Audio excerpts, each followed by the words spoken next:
नमस्कार साथियों, स्वागत है आपका जेके गुरुजी क्लासेस के यूट्यूब चैनल पर।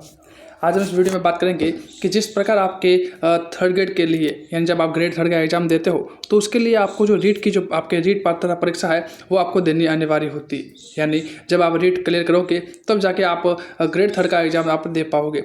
अब ठीक उसी प्रकार से जो गवर्नमेंट है वो आपके जो सेकंड ग्रेड और आपके स्कूल लेक्चरर के लिए भी आपके लिए एक शुरुआत में पहले पात्रता परीक्षा लेने जा रही है। तो उसके बारे में हम इस वीडियो में बात करेंगे। तो वीडियो आपके लिए काफ़ी इंपॉर्टेंट होगा, तो इसको एंड तक जरूर देखेगा। सबसे पहले बात की जाए आपके ग्रेड थर्ड के बारे में, तो जैसा कि आपको पता है कि ग्रेड थर्ड के लिए आपको सबसे पहले जो रीट की जो पात्रता परीक्षा है, जो आपको रीट की जो पात्रता परीक्षा है वो आपको देनी होती थी। और उसके बाद जब आप रीट की पात्रता परीक्षा पास कर लेते थे तब जाके आप ग्रेड थर्ड के एग्जाम में बैठते थे।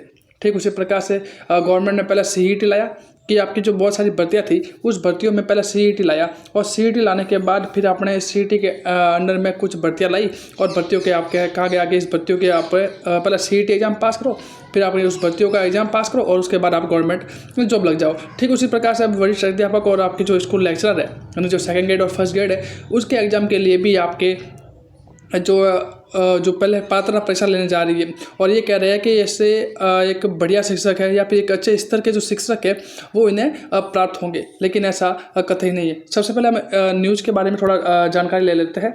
तो इसमें लिखा गया है कि राजस्थान ही नहीं बल्कि देश भर के जो निकट भविष्य में जो कक्षा 9 से 12 तक के जो शिक्षक है जो कि आपके फर्स्ट ग्रेड और सेकंड ग्रेड है उसमें उसके एग्ज़ाम से पूर्व भी उनकी पात्रता परीक्षा यानी teacher eligibility test TET TET है वो क्वालिफाई करना होगा। यानी जब अब भविष्य में जिसको भी अगर सेकंड ग्रेड और फर्स्ट ग्रेड अगर बनना है, टीचर बनना है, तो उसको सबसे पहले टेट का एग्जाम देना पड़ेगा, यानी टीचर एलिजिबिलिटी टेस्ट देना है वो पड़ेगा। अगर ये नहीं देता है तो वो आपके जो सेकंड ग्रेड और फर्स्ट ग्रेड का टीचर है वो कभी भी नहीं बन पाएगा। आगे लिखा हुआ है कि सेकंड ग्रेड और फर्स्ट ग्रेड के टीचर के लिए भी भर्ती से पहले एक और पायदान बढ़ाने की कवायद है वो आपकी शुरू की गई है। और इसके लिए जो सेंट्रल लेवल है पर सीटेट और स्टेट लेवल पर आपके रीट का दायरा बढ़ाने को लेकर प्रारंभिक स्तर की जो बैठक है वो दिल्ली में हो चुकी है।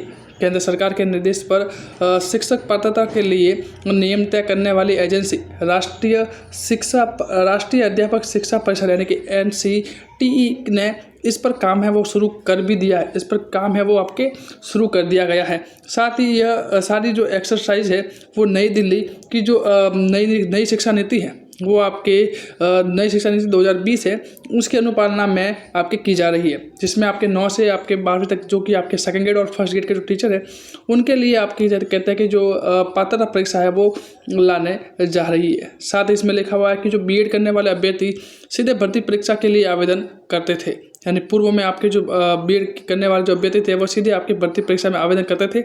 जिस तरह से कवायद चल रही हैं उससे ये संकेत मिल रहे हैं कि अब भविष्य में ऐसा नहीं होगा, यानी कोई भी विद्यार्थी है वो अपीयरिंग वाला सीधा इसमें फॉर्म नहीं लगा पाएगा, क्योंकि सबसे पहले उसको पात्रता परीक्षा जो क्लियर करनी होगी और उसके बाद ही वो आपके सेकंड ग्रेड और फर्स्ट ग्रेड का जो एग्ज़ाम है वो आपके दे पाएगा। लेकिन कहीं ना कहीं से ऐसा लगता है कि ये सरकार किसी भी भर्ती को और अधिक डिले करने के मूड में दिख रही है। जिस प्रकार से आपने देखा होगा कि जैसे राजस्थान पुलिस की बात की जाए तो राजस्थान की पुलिस की भर्ती पहले अगर सीधे राजस्थान पुलिस की भर्ती या कांस्टेबल की भर्ती निकल जाती थी, लेकिन वर्तमान में जैसे ही उसको CET के अंदर लाया गया तो काफ़ी आपकी जो भर्ती है वो काफ़ी लंबी खिंच गई। ठीक उसी प्रकार से अब क्योंकि अब CET एग्जाम ले लिया, आगे की भर्ती का कोई आपके न आता है न पता है। ठीक उसी प्रकार से अब क्या करेगी कि आपके जो सबसे पहले आपकी जो पात्रता एग्जाम तो करवाई लेगी। अब जैसा कि आप जानते हैं कि आपके जो कोई भी एग्ज़ाम है चाहे फर्स्ट ग्रेड का हो सेकंड ग्रेड का हो तो उसमें कम से कम 1 से 1.5 साल आपके किसी भी भर्ती में आपके लग जाते हैं, और उसके बाद पूरी भर्ती पूर्ण होने में तो कम से कम आपको 2 साल आपके आराम से लगते हैं। लेकिन वही अगर इसमें पात्रता एग्जाम भी ऐड कर दिया जाए तो ये भर्ती अपने आप में कहीं ना कहीं 3 से 4 साल की चली जाएगी, क्योंकि सबसे पहले पात्रता परीक्षा करवाएंगे। पात्रता परीक्षा में भी कम से कम 6 महीने पहले आपको जो इसके फॉर्म लगवाएंगे, उसके बाद एग्ज़ाम होगा, उसके बाद उसमें आपका रिजल्ट जारी होगा, आंसर की आएगी, ऑब्जेक्शन उठेंगे, सारे काम होंगे, और उसके बाद जाके कोई नई भर्ती है वो आपके सेकंड ग्रेड और फर्स्ट ग्रेड की कब निकालेगी उसका कोई अता पता नहीं रहने वाला है। यानी कहीं ना कहीं ये सरकार आपको इस भर्ती से पीछे धकेलने के लिए या फिर ऐसा कह सकता हूँ कि आपको गवर्नमेंट जॉब न देने वाले जो बातें हैं वो इसमें दिख रही है। क्योंकि किसी भी विद्यार्थी अगर कोई 2 एग्ज़ाम देता है तो इससे कतई नहीं लगेगा कि वो आप विद्यार्थी अगर 2 एग्ज़ाम पास कर लेता है तो वो एक अच्छा शिक्षक बन पाएगा, और अगर 2 एग्ज़ाम नहीं देता है तो वो विद्यार्थी कभी भी अच्छा शिक्षक नहीं बनेगा। तो ऐसा कहीं भी ज़रूरी नहीं है, क्योंकि अगर एक एग्ज़ाम होता है तो उसको काफ़ी सहूलियत मिलती है और वो एक अच्छे से तैयारी कर भी पाता है। लेकिन कई बार ऐसा होता है कि वो 2-2 एग्ज़ाम के चक्कर में काफ़ी फंस के रह जाता है। तो यही थी मेरी बात इस पूरी न्यूज़ के बारे में। तो अगर इस न्यूज़ के बारे में आप क्या सोचते हो उसके बारे में कमेंट जरूर कीजिएगा। साथ ही चैनल पर नए हैं तो चैनल को लाइक और शेयर जरूर कीजिएगा। मिलते हैं ऐसे एक और नेक्स्ट वीडियो में। तब तक के लिए पढ़ते रहे और बढ़ते रहे।